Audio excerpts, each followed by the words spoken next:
My name is Zara, and I want to tell you my story. It is a story of pain, but also of hope and love. May God bless you as you listen. I was 9 years old when my world fell apart. It was March 15, 2018, in Damascus, Syria. My little brother Omar and I were at school when we heard the loud sounds in the sky. The teachers made us hide under our desks, but we didn't know what was happening at home. When the bombing stopped, a teacher came to get Omar and me. Her face was very sad. She took us to the principal's office where a man in uniform was waiting. "Children," the principal said softly, "there has been an accident at your house." The bomb had hit our street. Our house was gone.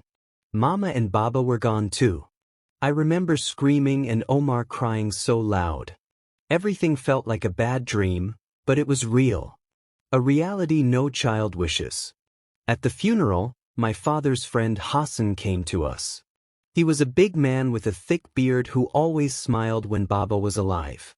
"Don't worry, Zara and Omar," he said, putting his heavy hand on my shoulder. "Your father was my brother. I will take care of you both. You will live with me and I will pay for your school." Omar and I moved into Uncle Hassan's house on Al-Rashid Street. It was bigger than our old home, but it felt cold and empty. Uncle Hassan had 2 wives and 3 children. He worked at a government office during the day. For 3 years, life was okay. Omar and I went to school every day. Uncle Hassan bought us clothes and food. But something felt wrong. He would look at me in a way that made me uncomfortable, especially as I got older. I remember one evening when I was 12. I was washing dishes in the kitchen when Uncle Hassan came home from work. He walked up behind me and put his hands on my shoulders. "You're growing up so fast, Zara," he said, his voice too close to my ear. "You look more like your mother every day." His hands felt heavy and wrong on my shoulders. When I tried to step away, he held me tighter. "Uncle Hassan, I need to finish cleaning," I said, my voice shaking. "The dishes can wait," he said, turning me around to face him. His eyes looked strange, like he was thinking about something bad.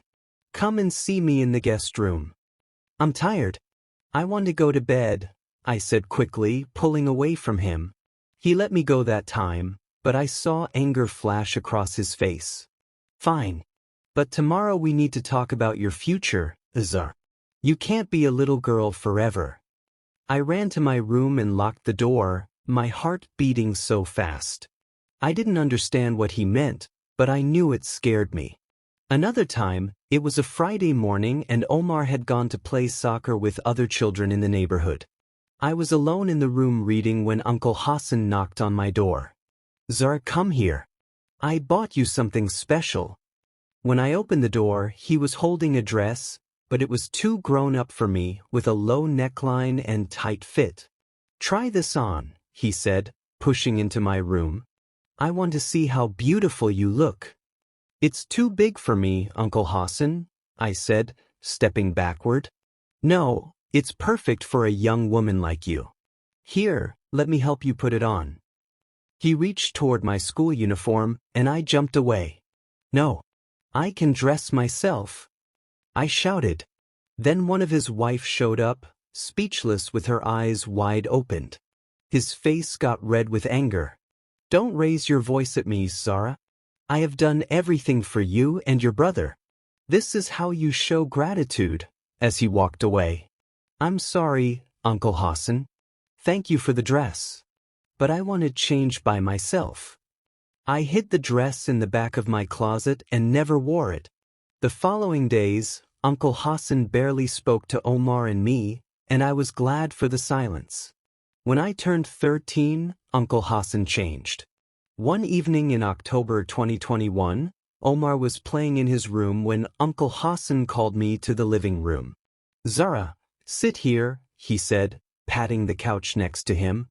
His voice sounded different, thick and strange. "You are becoming a woman now," he said, moving closer. "Your father would want you to be grateful to me. I have taken care of you for so long." Then he said something that made my stomach feel sick. He wanted me to come to his room that night. He wanted to do things that only married people should do. No! I shouted, jumping up. That is wrong. Baba would never want that. Uncle Hassan's face got angry.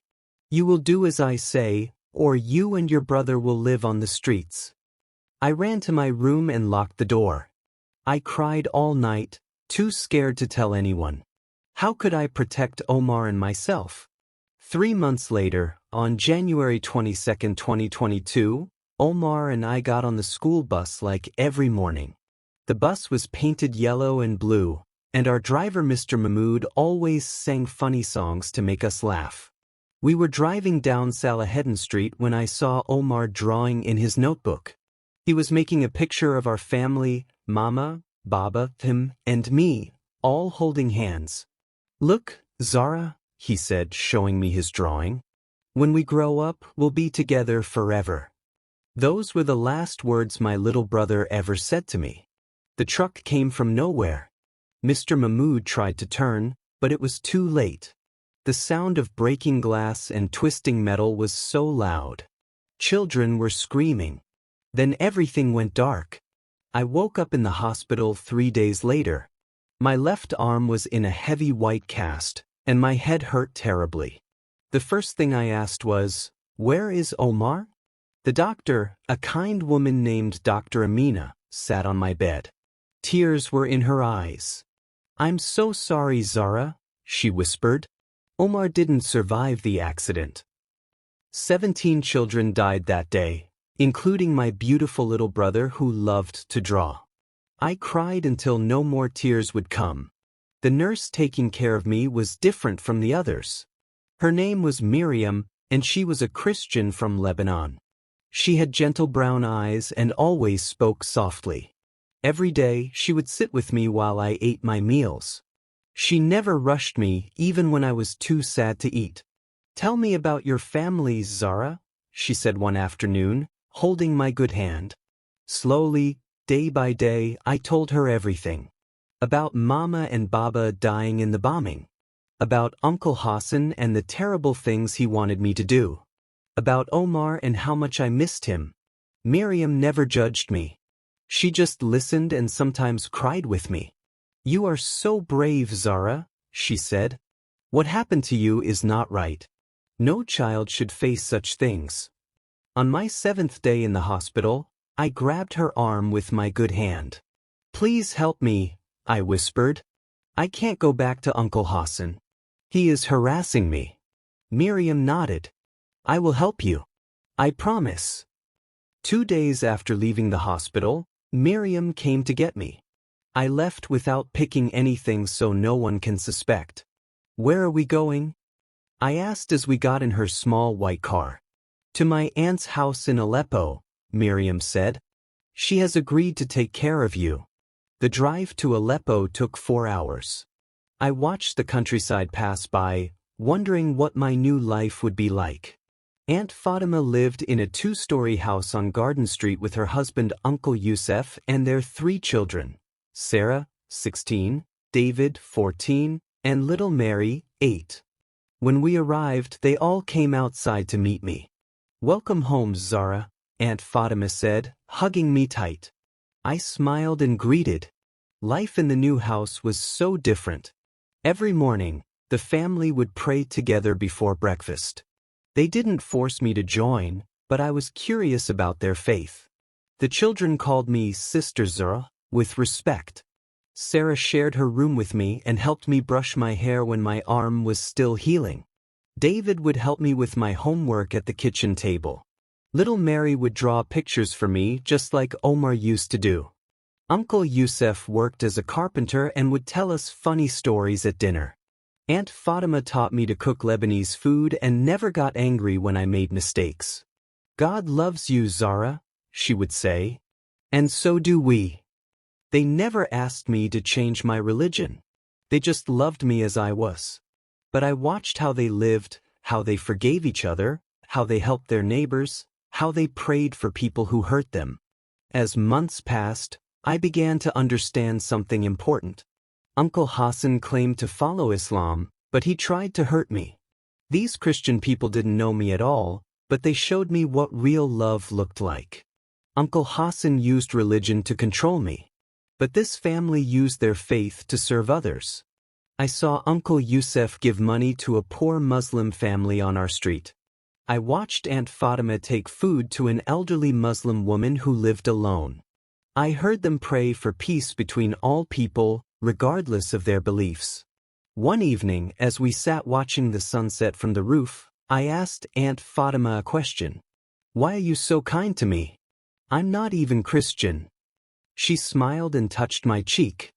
"Jesus taught us to love everyone as our own family. Love doesn't have conditions, dear Zara. Real love just gives and gives." Slowly, I began to join their prayers. Not because I had to, but because I wanted to know the God who made people love like this. Today, I am 16 years old and still living with this wonderful family. I have chosen to follow Jesus because I saw his love through their actions, not their words. To Christians reading this, your love is the most powerful way to show people who Jesus really is. Uncle Hassan spoke about God but acted with selfishness. My new family rarely spoke about religion to me, but their actions showed me God's heart. When you love people without asking them to change first, you become like Jesus. When you help those who are different from you, you show God's character. When you give without expecting anything back, you plant seeds of faith that will grow. The world is full of people like me hurt, scared, and wondering if anyone truly cares. Your genuine love, your kindness to strangers, your help to those in need, these things can change lives forever. Don't just talk about God's love. Show it, live it, be it. That is how you bring people to Jesus, not through arguments or pressure, but through the powerful witness of unconditional love.